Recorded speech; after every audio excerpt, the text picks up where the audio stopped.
जय शनिदेव, जय श्री राम भाइयों। आज का जो हमारा विषय है, कुंडली से जानिए जो आपके बेटा बेटी है, जो नाती है, तो उन्होंने जो आपके जो पूर्वज है, जो पुराने पूर्वज है, उन्होंने क्या पुनर्जन्म में आपके बेटा बेटी के रूप में जन्म लिया है क्या? अगर लिया है तो कुंडली से आप वो देख सकते हैं कि जो आपका बेटा है वो पुराना पूर्वज है क्या, और किस कार्य के लिए उसका जन्म हुआ है। चाहे आपकी बेटी हो, बेटा हो, आप हो, आपकी पत्नी हो, मतलब किसी का भी जो पुनर्जन्म है आप कुंडली से देख सकते हैं कि आपका पुनर्जन्म हुआ है क्या, और आप कोई पुराने वंशज है क्या। ठीक है, आप सब लोग जानते हो कि जैसे कि हमारे जो दादा और दादा पिताजी, ऐसे जो लोग बोलते हैं पुराने लोग कि भाई हमारे घर में इसने जो पुराना व्यक्ति उसने जन्म लिया, फिर उस व्यक्ति से वो नाम रखते हैं, वो वैसे जो कुछ ऐसी बातें होती हैं। लेकिन ये कुंडली से 100% बराबर वो देखा जाता है। ठीक है, तो देखिए, आपको मैं सबसे पहले कहना चाहूँगा कि अगर आपने अपने चैनल को फॉलो नहीं किया, सब्सक्राइब नहीं किया, तो पहले चैनल को फॉलो करिए, सब्सक्राइब करिए, लाइक करिए, शेयर करिए, क्योंकि जो आपको मैं जानकारी देता हूँ भाइयों, बिल्कुल सही जानकारी देने की कोशिश करता हूँ। ऐसी जानकारी आपको कहीं भी सुनने को नहीं मिलेगी। तो देखिए, कुंडली से ये कैसे जानने का, कुंडली में कौन सा भाव होता है, कौन सा ग्रह होता है, तो आप उससे देखिए, आप घर बैठे भी इसको आप जान सकते हो,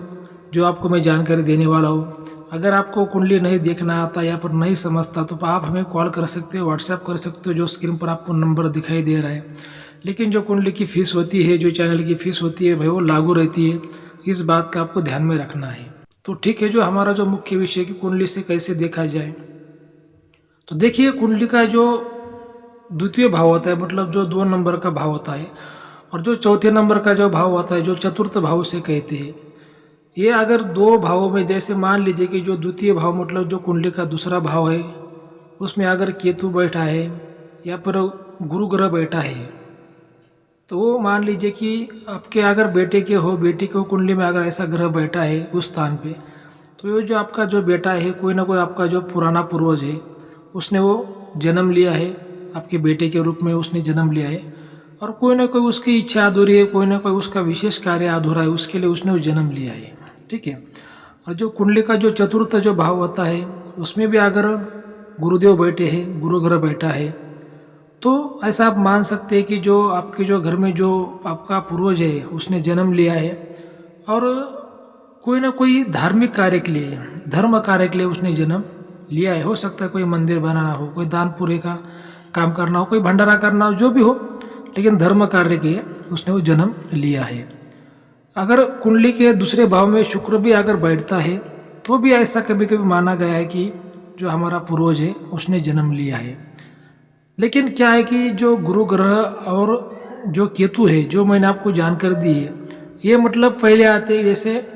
90% में ये बात सच होती है कि ऐसे लोगों के अगर कुंडली में ऐसा योग है, तो जो आपके पूर्वज होते हैं, वो पूर्वजों कुछ जन्म लेते हैं, कुछ कार्य के लिए लेते हैं, कुछ सिद्धि के लिए लेते हैं, कुछ उनकी अधूरी इच्छा होती है, उसके लिए वो जन्म लेते हैं। ठीक है, तो ये तो हुई कुंडली से वो देखने की बात है।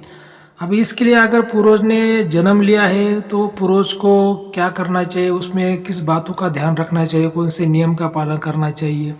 क्योंकि आप सब लोग जानते हो कि अगर पूर्वज ने जन्म लिया है,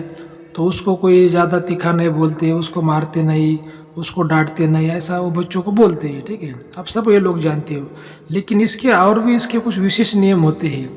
वो मैं आपको बताऊंगा, लेकिन इस वीडियो में आपको वो नहीं बताऊंगा, क्योंकि वीडियो अपना ज़्यादा लंबा हो जाएगा। वो मैं आपको अगले वीडियो में बताऊंगा। लेकिन आपको क्या करना है, इस वीडियो को आपको सब्सक्राइब करना है, ज़्यादा से ज़्यादा आपको लाइक करना है भाइयों।